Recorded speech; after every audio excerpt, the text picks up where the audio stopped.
The Riti Academy Award ceremony was held at Raj Bhavan to honour 5 meritorious contenders in various creative and academic expertise. Meghalaya Governor C.H. Vijay Shankar graced the award ceremony in the presence of F.R. Kharkungor, Principal Secretary, Arts and Culture.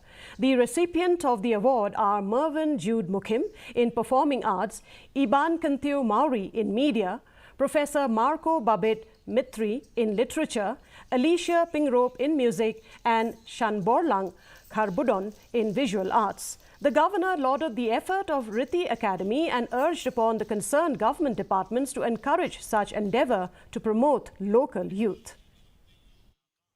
Come on the dais. If at all a society is going to recognize anybody, if at all anybody should be awarded, you see the dedication behind it, I tell you. Sacrifice behind it, I tell you. Without that, nothing can be achieved here, you know. Nothing can be achieved. Nothing can be contributed to the society.